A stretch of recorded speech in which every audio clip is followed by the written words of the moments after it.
Kita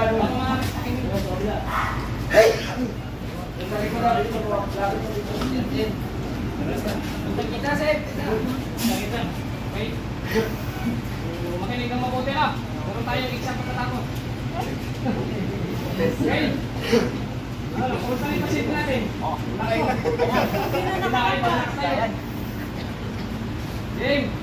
Bago tayo mag-start ng ating gagawing fire drill, i-discuss muna tayo yung tama sa gamit yung fire extinguisher at saka yung mga components ng fire extinguisher. Right?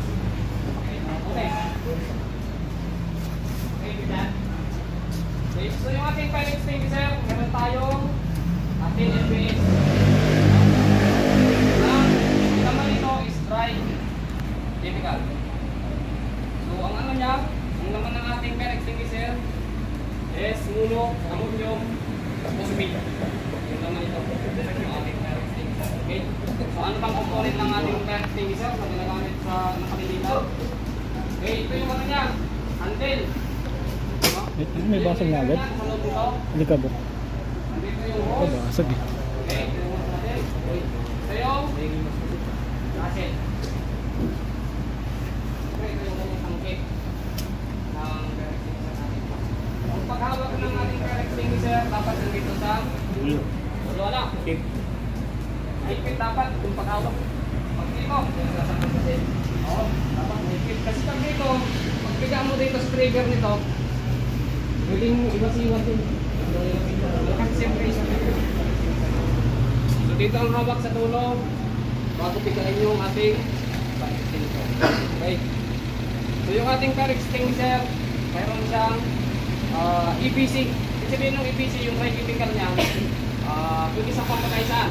Yung A para sa combustible material like paper, wood, plastic. Then yung B, ito yung flammable gas, oil, kerosene. Yan, ito yung B. Yan, naging ABC. Yung C naman is for electrical fire. Ibig sabihin, kahit anong klaseng sunog, pwedeng patayin ng fire extinguisher natin. No? Okay?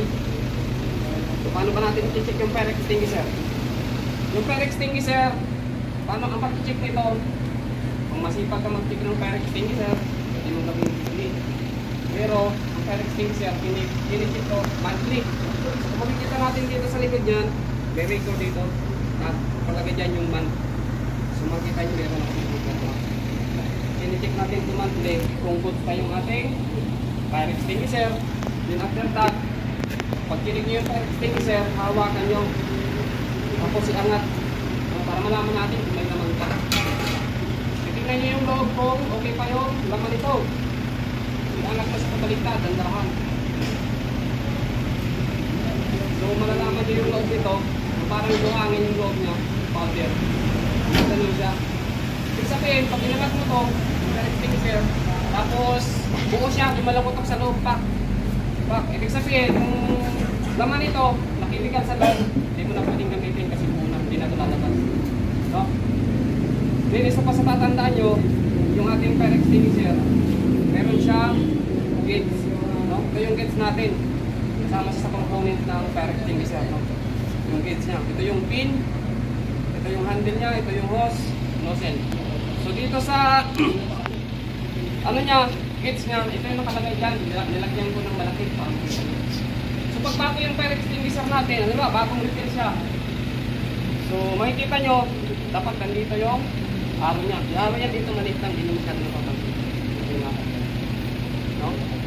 Tapos magtataka kayo minsan, yung fire extinguisher, bago siya, pero nandito siya nakalagay yung sa pula. Diba sabi dapat nasa green. Yun dapat yung fire extinguisher natin nasa green yung araw niya. Pero nandito siya sa pula, bago siya. Ibig sabihin, na-overcharge. Meron ako na encounter na gano'n pag nag-check ako. Na-overcharge yung fire extinguisher. So okay lang yun. So dapat nandito sa green, o pag bago, na-overcharge siya, okay lang. Kasi ibig sabihin, napasok mo lang yung face. Okay? Pag nandito naman, dito na, sa baba. Ibig sabihin, nag-charge na yung ating fire extinguisher, wala na siyang pressure. Pero isang naman na chemical,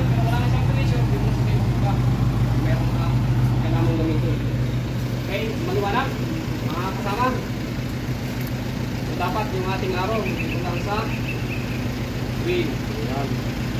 So, yung fire extinguisher natin, kailan pa itong nire-refill?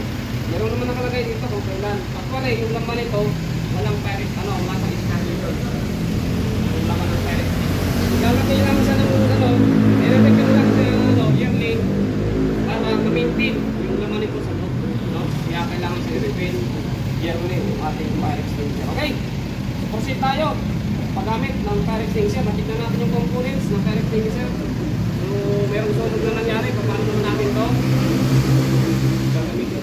Okay, nakalagay sa procedure ng fire extinguisher, ito na yun dyan. Yung fire extinguisher, nakikita nyo.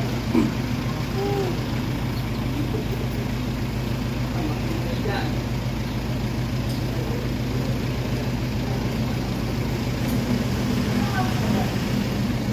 So, yung fire extinguisher, gagamitin natin, nakalagay dyan, tatandaan nyo yung pass. Meron yung pang-isa, bago ngayon ay Bureau of Fire, yung P-pass. Sinasabi na please daw. So, ano itong ano na ito, yung laki na ito, P-pass, please mo pa. Pero sa standard niya, nakalagay lang dito is pass lang. So, ano yung P? Nakalagay dyan, hold the pin. No? Sabi nga no, P-pass. Ano? Twist. Diba? Pero sa procedure, if gusto mo yung cut, hold the pin.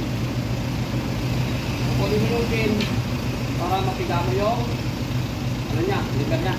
Okay? Pagtanggal ng pin, ano sunod? Yung A. Aim the Hassle. nakalagay, yan o. Aim at the base of the fire. Nakalagay, start back of 2.43 meters. Yan, napakalayo yung start back mo. Layo ko dun sa okay. Nagdala ko ng metro para makita natin ang plot.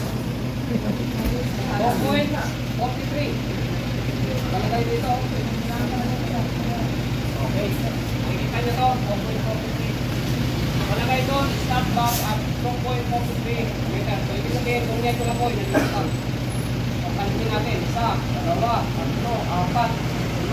Nakalimang hakbang, ibig sabihin, layo lang. Mamakoy sa'yo.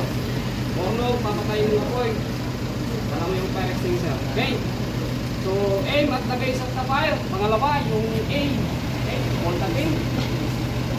Aim. No? At the base of the fire. Okay? Yun yung A. Pangatlo, squeeze the lever. Ito yun. Yung trigger niya, pipindutin natin para lumabas yung laman ng fire extinguisher at para mapatay ang apoy. Squeeze the lever. Okay? Yun yung squeeze. Pangatlo, nakalagay dyan, switch side to side. Kung saan ang nagaling yung pinakapuno ng apoy, doon natin itututok yung puno ng nozzle niya. Yun yung papatayin mo, yung puno. Huwag mo papatayin yun sa ibabaw kasi hindi niya kayang patayin. Parang tamo yan eh. Punta mo, pag pinabas mo, tubo pa rin. Kailangan tanggalin mo yung pinakailalim yung ulat para mamatay. So ganun din yun yung ating pagpatay ng apoy. Kuha! Hold the pin! Wala na yung ano niya. Yan o. Hold the pin. Okay. Aim at the base of the fire. Tapos, squeeze, pindot. Flip side to side. Start ka ng ano. Layo mo lang. 2.43 meters o 5 hakbang layo doon sa apoy. Next. Position. Position natin sa paghawak at paggamit doon sa puno. Nakuha mo na yung fire extinguisher. Nakuha mo na yung ano niya, yung pin. Nakahanda ka na. Nakaready na. So, ano lang yung position mo doon sa apoy. Okay. Atras ka lang, kanan, sa likod. Kailangan itong kaliwa.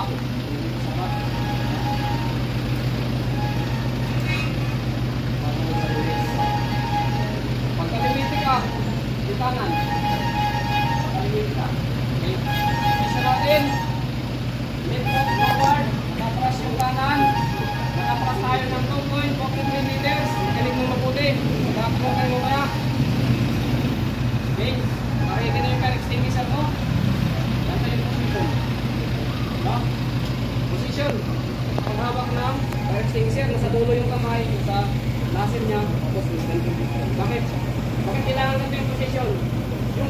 minsan nagkakaroon ng backfire o pagsabog. Halimbawa, hindi mo alam yung mga chemical na nasusunog is meron siyang explosion o nasusunog.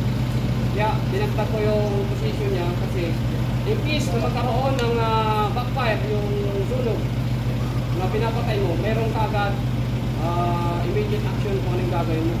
Kailangan natin protektahan yung mukha. No? So yung mukha natin napaka-importante. So yun yung kailangan natin protektahan. Okay?